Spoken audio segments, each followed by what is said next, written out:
Hi, I am Dana K. White. I'm the author of Decluttering at the Speed of Life, as well as a few other books. And I answer decluttering questions on most Tuesdays at noon Central, usually. Sometimes a little later, sometimes a little earlier, but that's the time that I aim for. So, welcome if you're here live. You'll have the opportunity to answer some questions in the last part of this video. Today's video is probably only going to go 45 minutes just because I have some things coming up this afternoon. But I will be taking questions in the beginning that were submitted ahead of time at askdanakWhite.com. So you can always go there and submit a question that I will answer on future lives. A couple of things before we get started. I wanted to remind you that Take Your House Back is on sale right now. And you always want to grab it when it's on sale because it's like, yeah, big difference. But go to aslobcomesclean.com/take and you can sign up for Take Your House Back. There we are going to have an all-day declutter event this Saturday. So join us. And it's always a lot of fun. People love it. So go to aslobcomesclean.com/take for that. Also wanted to let you know, in case you're watching, I feel like those of y'all that watch the lives are like my people, right? Anyway, I am hiring a virtual office manager. So if that might be you, if you've got the skills that are on this page, aslobcomesclean.com/hiring, go check that out and find out how to apply for that. So, okay. Let's get to the first question. What I will do is I will be reading the question that was actually submitted, and then you will read an abbreviated version here. Although I think this first question is actually the whole thing because it's a short one. Do you use your same decluttering method for the fridge/freezer? I find these overwhelming and full of moldy leftovers and guilt. Yes. Oh, you want more words than that? Okay. All right. So yes, I absolutely do. I use the process, and we're talking about my 5-step process. You can get a printable of that 5-step process at aslobcomesclean.com/5 when you sign up for my newsletter, which is free. But yeah, I mean, I use that 5-step process for any mess, any clutter, any space. I use the process, okay? Because the process is designed to help me break through my feeling of being overwhelmed. And it's designed to push me forward and help me make progress, okay? I don't follow the process because the process is easy. I follow the process because I get overwhelmed and I need to have a concrete thing of what to do next that will guarantee progress, okay? So what does that look like in this specific situation? And to be clear, again, I'm saying I use the process on every single overwhelming, honestly, sometimes just overwhelming situations in general, okay? I'm like, I'm gonna start with the trash, I'm gonna remove that. When you see that I find these overwhelming and full of moldy leftovers and guilt, trash is trash, okay? And it is the way for me to get that out of there immediately. So moldy leftovers are trash, right? Like even you are not going to argue with the fact that they're trash. It doesn't mean that it's fun. It doesn't mean that you're not going to need to put a bandana over your nose because you're going to be gagging as you're dealing with this. But it's easy because there's no decision to be made. It's not necessarily easy to do, but it's easy because there's no decision to be made, okay? And it's the thing that gets me started. And if this is your issue, then just saying all I'm going to do is deal with the moldy leftovers and get those things, you know, if it's too far gone, I'm gonna throw away the whole container. I'm just gonna say it, y'all, because that has happened before. But I'm going to clean those out and get those washed, even if that's all you do, because you are doing the whole progress and only progress. You're not pulling everything out of your fridge and then starting to look through and deal with it, because then all of a sudden you've got 2 hours worth of work to do on moldy leftovers, and this other stuff is all going to now rot because it's been pulled out of the, like, we don't do that. We do progress and only progress. You deal with one container of moldy leftovers at a time, and you dump that in the trash and you wash it out, or you get it to soaking in bleach or whatever, bleach water, whatever you do. Okay. In that situation, which that's not advice. I'm just saying, like, that would be one thing. But yeah, so you follow the process, because the process means I'm only making progress. I can stop at any time when I get overwhelmed. So I'm acknowledging that I'm already overwhelmed and I need something to get me started. I'm also acknowledging that I might hit a time where I'm like, I can't do anymore. And that's going to be fine, because I'm only making progress. Okay. And I'm never putting myself in a situation where, when life happens or when I end up shutting down from overwhelm, I am so much worse off than I was before. Okay. So we don't do that. We do the progress and only progress. Start with trash, easy stuff, but yeah, you follow the exact same process. The other thing too is, the guilt. We're not making decisions. Therefore, we're not focusing on the guilt. Okay. We are saying, I'm getting rid of trash. I'm just looking for obvious trash. I am not saying, oh, I should have, oh, why do I do? We don't ask ourselves why, right? Like, that is not helpful in this process for me to, I don't have to figure out why I let this stuff go bad in order to get it out of there. Okay. Now, as I'm getting it out, often I will have moments of realization of, yeah, you know what I should have done instead, but I don't need to do that before I start throwing stuff away, right? Just start with the trash. Okay.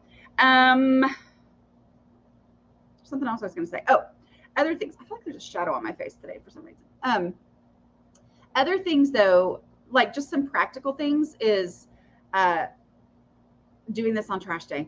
I mean, like, set an alarm in your phone. Okay. The trash comes at, on Friday mornings. And so I'm going to, get up and just deal with some of the moldy leftovers, and then let those things soak in the bleach water while I'm at work or whatever. Okay. But yeah. Okay. Next question is this the right question? I'm just making sure. Okay. Yeah. All right. So I'm going to read the full question. Dana, I'm a homeschool mom of 4 going on 5 little children. I have downsized tremendously when speaking of toys, clothes, and by doing my dishes 3 times a day, running dishwasher and unloading. I have downsized many kitchen items. So my problem is material for school and books I get on sale. I do know I have many books, but I also know I'll be using them, and I do not want to get rid of them as prices of everything are going up astronomically. So with that being said, do you have any simple organization tips for a larger homeschool families in a smaller space? I have type A organized family members who are very disheartening when it comes to pointing out flaws and never see any of the improvement that I'm making. So I'm flustered. Please help. Okay. This is one of those situations where people who are new around here are like, that's not what she asked. Yeah, she wants to know some amazing organization system. And I have to say, that's not what I do. I just declutter. And I say that as the person who used to have, I've never homeschooled. I don't homeschool my kids, and I never have, but I was the mom who collected all the learning stuff, when my kids were little, and all the things that we were going to do, and all the things that could be useful, and all the things that they might. So I do feel your, and I have many other types of situations where I've had lots of things to, go along with this thing that I felt super passionate about, and that was a real thing in my life. But the reality is, the space you have is the space you have.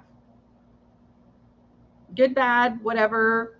If it makes you sad, if it makes you frustrated, makes you angry, the space you have is the space you have. And when you try to keep more stuff than you can usably, get-toably, functionally have in that space, there is no hope of it ever being organized. It is not possible. Now, that doesn't mean that you can't say, okay, we have devoted this closet over here. We have cleaned out all the, skiing stuff and decided that we're just going to borrow whenever we go skiing, and or it's worth it to us to whatever. I don't know. I'm just making stuff up here. But we're going to make this closet our not being used right now homeschool things, okay? And then only keep in the homeschool area what we actually are using currently right now. I mean, that's possible, right? But if you literally don't have a closet that you can devote to that, then you don't have a closet you can devote to that. I mean, like, so it's hard. Maybe you have some sort of a tub for out of season stuff that goes underneath the table, and there's room for that, the table where they work. I don't know. But the container concept is the only way. Like, it is literally the only way for your house to be functional. So whatever your space is that you have, whether you have space for stuff for the future or not, or you have space, you only have the space for what's right now, accept the reality of that space, and then let that space make those decisions for you. Okay? Because the problem for me, and the problem for people with my type of personality, which might possibly be the problem for you as well, is that when it is something like this, where you're like, I legitimately might use this someday. I am the person, I was the theater arts teacher. Y'all, do you know that a theater arts teacher can use anything and everything, and I could justify keeping all the things, all the weird, quirky things that nobody else could even imagine having in their home. I was like, but I really, truly could use that someday, right? So all of that mentality and that reality for me meant I could justify gathering, especially when it was on sale, especially when someone gave it to me. And yet my house was out of control. I couldn't manage. I couldn't find the things that I actually needed on my everyday basis. And I couldn't find the things that I had saved for the future when the future actually happened, because I didn't know where they were, because they were in a pile somewhere, because I had so much stuff and my house was out of control. Okay. So I had to accept the reality of, I wish I had more space. I wish I had an entire barn that I could fill with theater arts, props and costumes. And yet I didn't. I do now, and I don't want that stuff now, so I'm good, right? But I didn't have the space, and so I had to say, I am going to let my space be the deciding factor. And I'm going to put the favorite things in first. The ones that we know for sure we're using now, obviously those get top space, top billing, whatever. That's number one priority. Okay. They deserve space first. And then as I have additional space, whether it's that, a separate space for future things or just more space, room on the bookshelf, then as I have that, it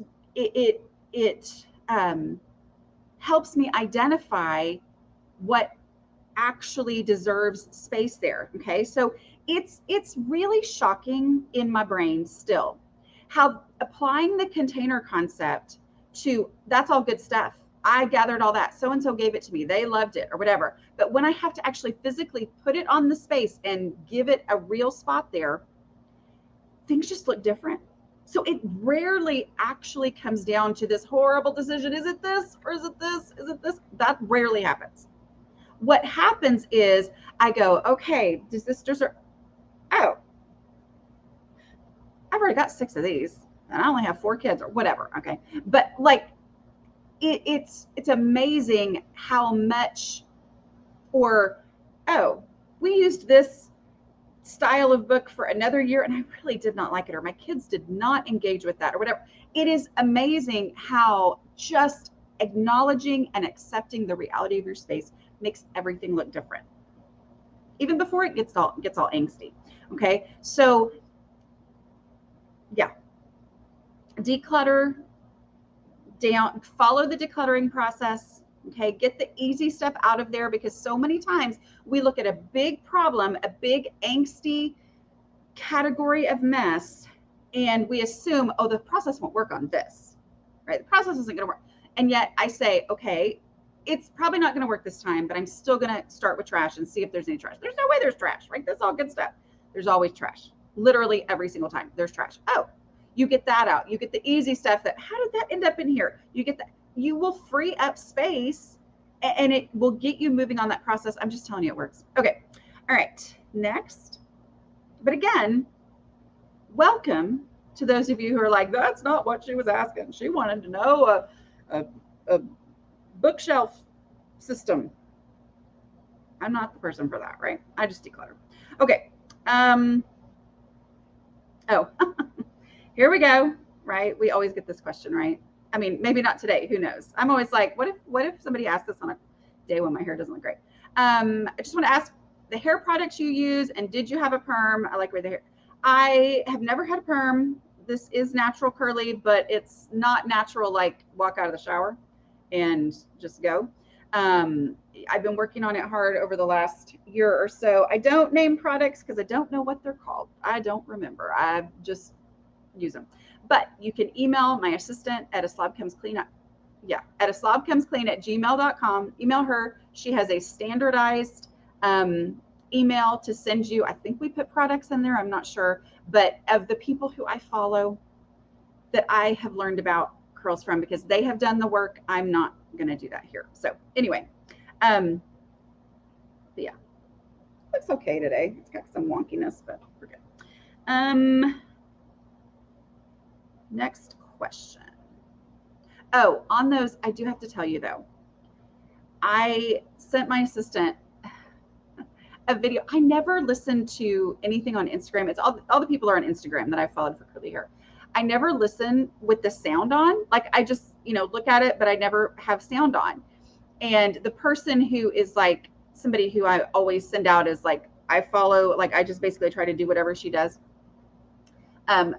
My sound was on the other day, and the song that played was like, I was like, oh, okay, we better put a little disclaimer in there that Dana doesn't list these with the sound off on. So if because I have no idea what the song was in some of these things. Okay. Oh, sorry. Dear Dana, I love your work. You were the catalyst to the positive major changes I've made to our living spaces. Yay. Thank you. My husband recently decluttered his college bedroom and asked for my help in the process. He generally doesn't declutter, so this should have sent me jumping for joy. However, I took one look at the huge full black garbage bags and I immediately felt anxious. It got so bad that even he noticed. I just couldn't overcome this to help and was wondering if you have experienced anything similar. I have experienced overwhelm in decluttering pretty much every time I look at a mess, right? Like it's my natural state. I do not do this job because I'm like, oh, I just want to get my hands on that mess and get that out of there. There are people out there like that, and yay for them, right? I'm so thankful God made them the way that they are. I am not that person. I am the person who sees the mess and is like, okay, I'm just going to pretend like it's not there, right? Like that is me. Like I shut down, I get overwhelmed. Absolutely. Follow the process, y'all. I mean, sorry. I'm sorry that's the answer to everything today, every day, every time I talk. I mean, like the process is designed for overwhelm. I get it, because you probably were like, I've got this down. And then you go in and it's a whole different level of mess. It's not your own stuff. You also have that added pressure of like, oh my word, this is like a once in a lifetime thing. He's asking me to help on this. I'm so excited. You go in, and when you feel overwhelmed, you go back to the process. When you are helping someone else, I highly recommend that you print out the printable that's here when you sign up for the newsletter, okay?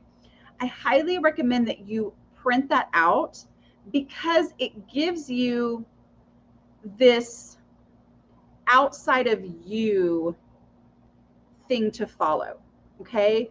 The 5-step process does not depend on emotions. We don't ask why. There's no need to justify things. And all of those, that right there, that's what causes issues when you're helping someone declutter. That's what causes, when you ask somebody, why do you have this? Which is the most natural, normal thing in the world to ask. someone when you're helping them declutter, like, why do you have a, I don't know, whatever. Why do you have this? And yet it causes them to feel defensive. They shut down. Okay. Why is never part of this process? The 5-step process works so well with other people. So in this moment, just go back to what you know. You've been using the process. You said it's been working for you. There's no need to reinvent the wheel. You use the process, and remember, the decisions are his to make.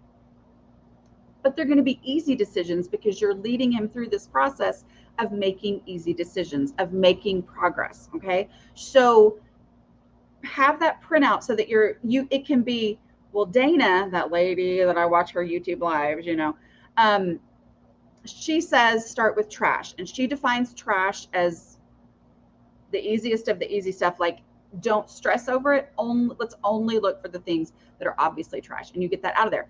What does that do? Well, it does the same thing for him that it does for you, which is it helps him to start seeing what is there and what you're dealing with. Where before it was like big mess. Whoo, oh, okay. Now it's like, oh, I'm looking for trash, but as I do that, I'm seeing individual items, and it's becoming less overwhelming, and I'm making immediate progress just in the trash. Okay. And in something like a college bedroom, let's say this is however many years down the line, there's probably going to be a lot of trash. There's probably going to be a lot of donations. So you may make a lot of, progress just in those first couple of steps. Okay. Oh, I love this one. I'm so excited to answer it. Okay. Oh my goodness. I keep hitting the wrong thing.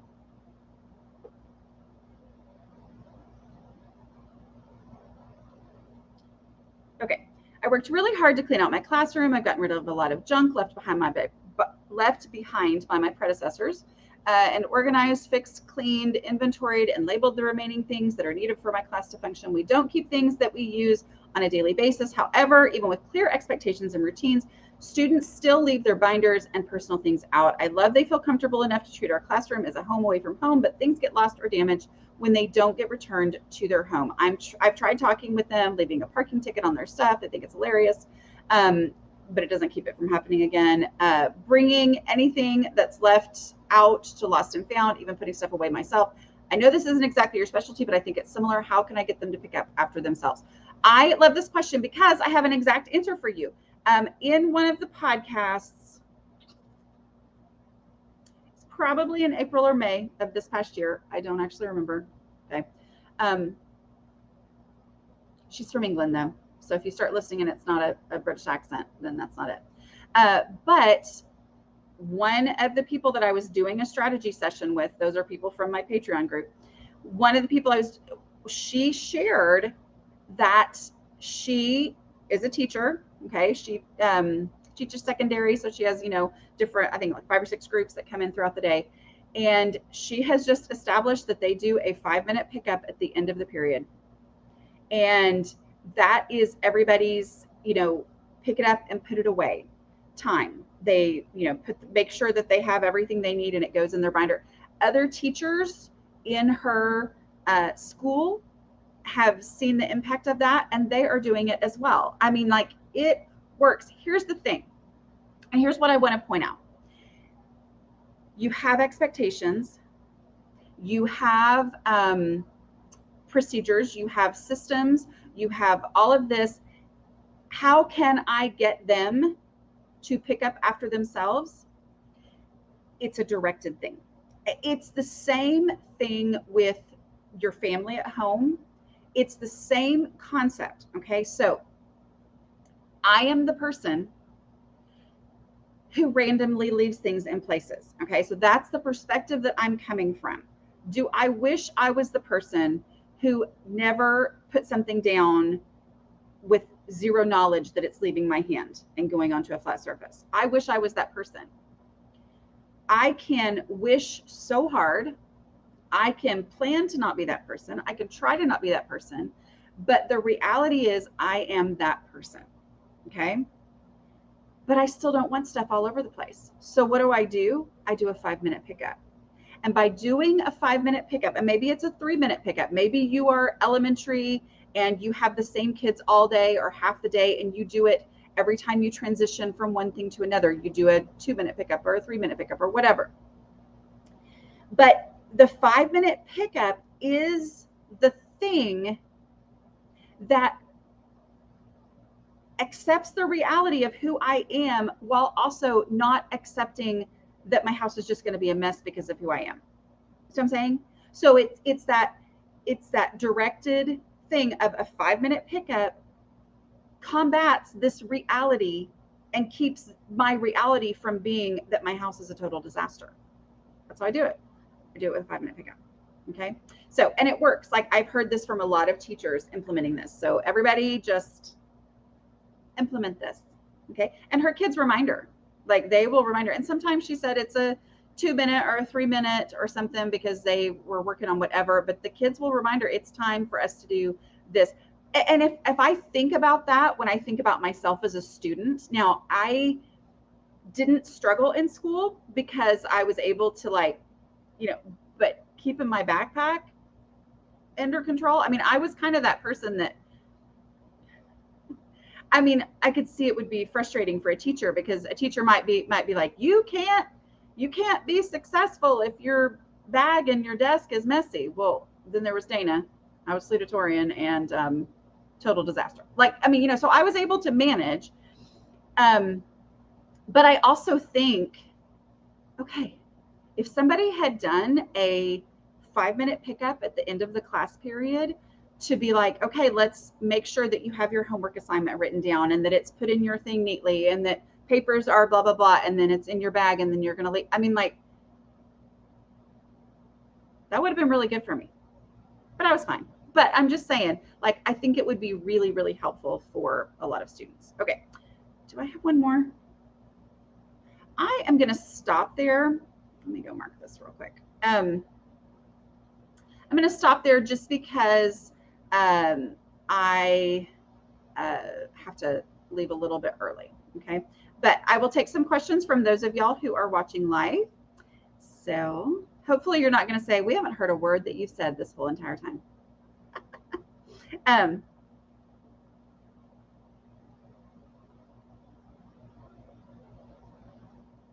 All right. Whoop. I love fall, so I went into Home Goods yesterday to see what cute fall things I could buy this year. I bought more pumpkins. I totally didn't need any fall decor because I already have 3 totes full. I'm just too lazy to go to the basement and get them out.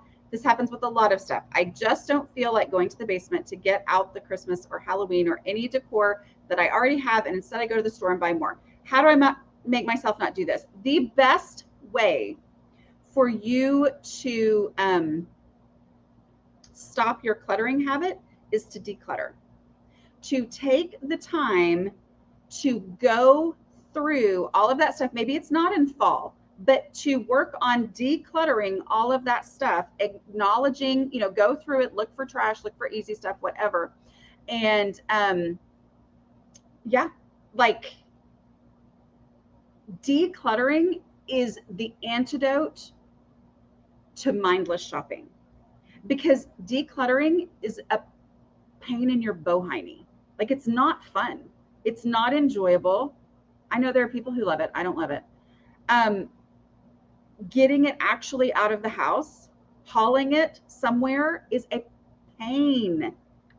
So do that, and it will make that stuff look different to you. It's just how it goes. Okay. If someone asks how I can help, is it rude to ask them to do the dishes or take out the trash? I have been sick a lot recently. No. If someone is asking you how to help, the fact that you actually know what is helpful is incredibly, I mean, like, yay for you that you know what would be helpful. Identifying those things that are the most powerful in your house for you to be able to say, this is what I actually need. I think that's fantastic. Dana, is there a video or chapter in one of your books? I have all your books that will re-motivate me. I don't know. I hear from a lot of people who listen to the books on repeat. Maybe a different format of the book. But yeah, like, go back and read them again. Okay. Let's see. Combining households with my new husband, both of us had 50-year marriages and were widowed in the same month. He lived in the same house for over 50 years and is having trouble letting go.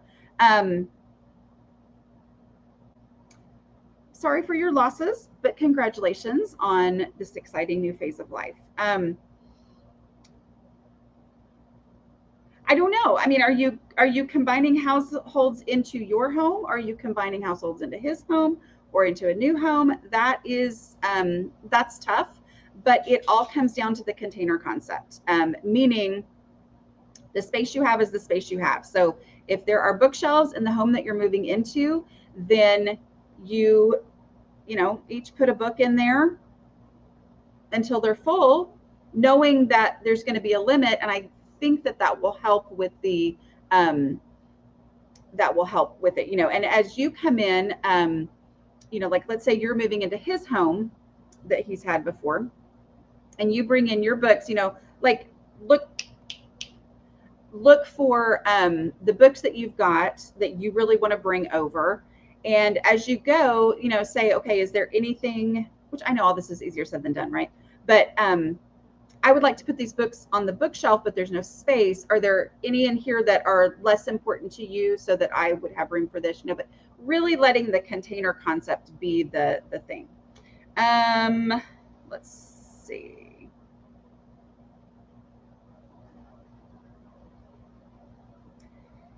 I keep putting off stuff. Even though my knee hurts, I still should be able to sit and declutter. Yes. I mean, yeah, like this is actually, I'm hoping it's ready. I know Reed's not watching this, but Reed, if you were watching, I'd be like, are we going to have that ready? There's like one last thing to do. But yeah, I have a guided declutter, you know, 1 hour better that I did with somebody who that's what she did. She sat there the whole time. And it was like, are we really going to be able to get that much done? Knowing that part of what we need to do is not move.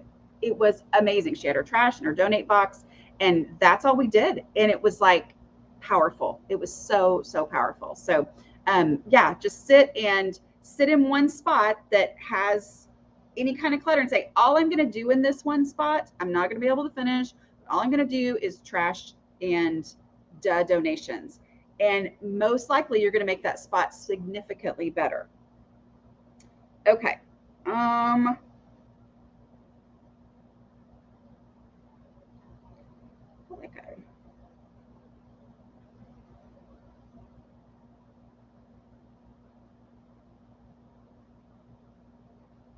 If you've asked a question, feel free to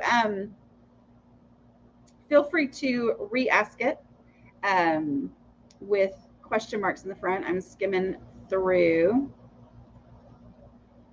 Just right, like it is not helpful. It is not. It actually halts the process and causes animosity in the relationship with the person that you're helping. I mean, like, and we don't worry about it, right? Okay. Question. I feel so ashamed when my parents come visiting because all the clutter, but they don't mind too much and understand full-time working mom. I declutter, but it takes so long. How to think? Yeah, I mean, enjoy them and let them enjoy their time with you. I mean, like, what a blessing. I guarantee you there are people here watching who are like, can confirm that this is a huge blessing, that you have people who are understanding.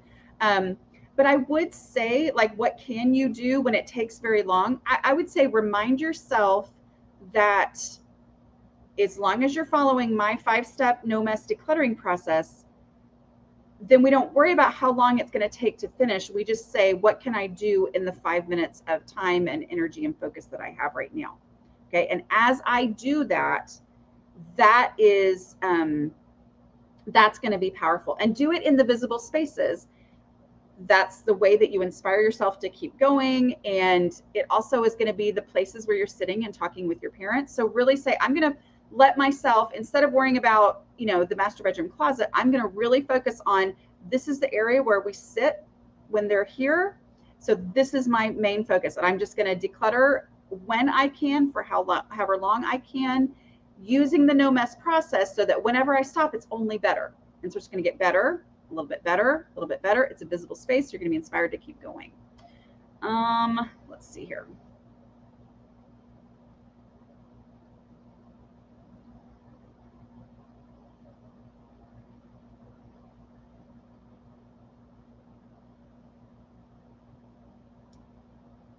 Okay. Yay! I hosted book club last night and I picked Decluttering at the Speed of Life. I asked everyone to bring a few items they decluttered to swap, and everything left over is heading to Goodwill this afternoon. How fun. That is so much fun. Like, that makes me happy. Thank you. How do you deal with the feeling of scarcity? It's been a real problem for me since 2020 COVID year when things weren't readily available. I mean, like, this is a real issue that a lot of people are facing. I will say that sometimes I have to really fixate on blaming the container, even if that sometimes means I'm irritated with the container, like accepting the reality of my space and saying, this is the space that I have. This determines how much extra of something I can actually keep. And if I am, if I try to keep more than that, then it means we can't live comfortably in our home, which you also learned during COVID, and we were stuck during, or whatever. Anyway, but you know what I mean? Like, during that time where we were stuck in our homes, you learned the importance of having a home that you were comfortable in and that was functional and all that. And so it's like, there are two things there, right? Like, I get it, but also not saying, I got to get over this. Instead saying the container decides how much space I can do. Container being a storage room, whatever. Okay.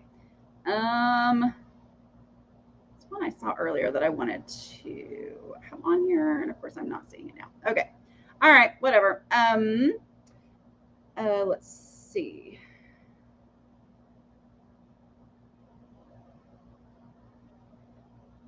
Any tips for getting ADHD boys to clean and declutter without getting overwhelmed and fizzling out moments in? I've done a timer, but it doesn't help with that. Help the youngest is extremely sentimental and takes forever to decide. Yes. Y'all know what I'm about to say, right? Follow the process. Again, follow the process. So I was just telling my daughter this morning, I'm like, you know, my stuff is really big in the neurodivergent communities. Like, I literally hear from people pretty much daily telling me, like, your stuff is really big in the neurodivergent communities. And I think it's because it's the progress and only progress. It gives me the next thing to do. I don't have to just look at a mess and go, I got to deal with this mess. Lots of people can look at a mess and go, well, I just deal with it. And I'm like, okay, but how? You know, well, it starts with the trash. When I'm feeling overwhelmed, I start with the trash. Okay. And so have them go through the process as opposed to saying, work on this for this many minutes. Yeah. Okay.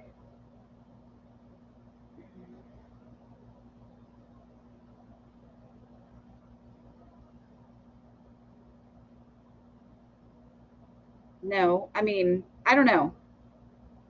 It's easier to find stuff. It's easier to live. It's easier to, I don't know. I just still don't consider myself neat and tidy. I consider myself functional now, where I was not functional before. Let's see.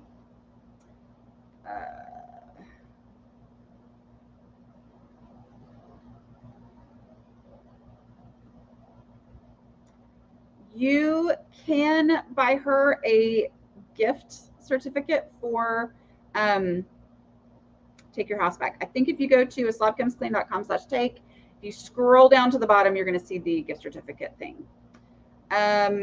Let's see. Well, here's the thing. I'm clearing the dishes and stovetop as I'm listening now. How do I do more when I'm not listening?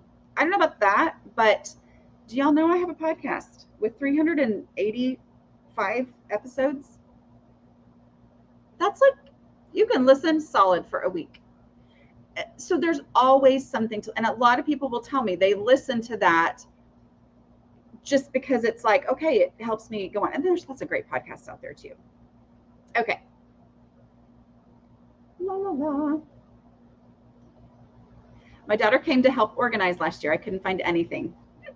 This year I found Dana and the progress is astounding, right? Like, that's people's frustration with organizing. And that's what happens, especially when you haven't gotten all the stuff that shouldn't even be there in the first place out, and you start sticking stuff places and you think, oh, this is a really great place, and then you don't know where it was. Yeah. Yeah. Advice on how to stop being so defensive when it comes to getting rid of things, even though I know I don't need it, haven't used it, logically I know, but defensive. Yes. Y'all know what I'm about to say, right? Follow the process. You do not have to justify anything in the process. It is based on facts and instincts, okay? You can keep anything, but you can't keep everything and your house be under control, okay? But by following the process, it gets you to the point where by the time you are making these decisions about this stuff that's been stressing you out, you have already made a lot of progress. Your space is already so much better. You are a different person by the time you get to step 4 than you were in step 1. And even as you're making these decisions, it's non-emotional questions that are fact-based that get you there. So yeah, follow my 5-step process. Let's see. Does anyone else have the problem of buying furniture that is too big for the space? I have a pair of chairs that fit where I put them, but they overwhelm the room. I don't feel like I'm the person to answer this other than to say, yes, I've had this problem too. And it basically comes down to asking people who seem to have a better sense of that kind of stuff. But I'm sure that they have tricks for it.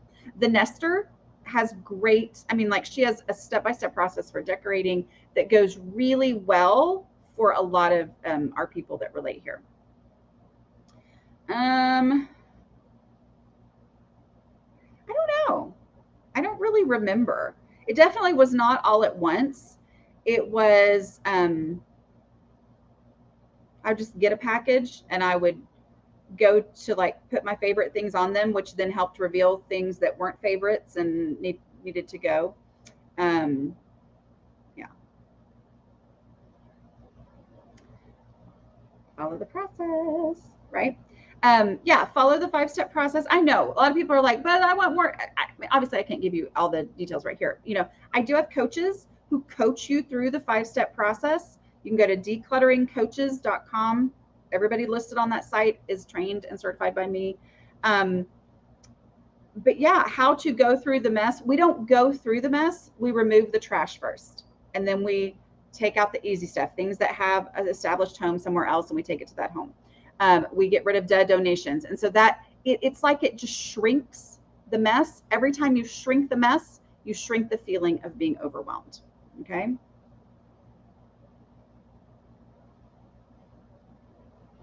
Let's see. Yes. Follow how to stop spiraling out of control and bouncing from one area of the house to another. Follow the visibility rule. Start in the most visible space of your house, declutter there first. You're going to see your progress, experience the benefits of decluttering, which will inspire you to declutter again sooner. When you're inspired to declutter again sooner, go back to that same space and re-declutter there. Most likely, you'll be done in the first 2 steps, okay? Because you'll get rid of trash and you'll move easy stuff that's just kind of shifted there. You'll take it to its established home elsewhere in the house. The problem for a lot of us who are overwhelmed by clutter is that we see the space, we see the stuff, and we are like, oh no, it's back to being cluttered. It's not. If it had been cluttered for 5 years and then you decluttered it, did all that work, and now 2 weeks later there's stuff back there, it's not the same thing. It's just stuff that has shifted to that spot. So we re-declutter it, and you're probably going to be, if it took 5 hours before, it may take 10 minutes this time.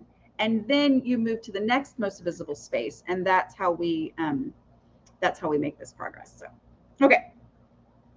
All right, I think that is it.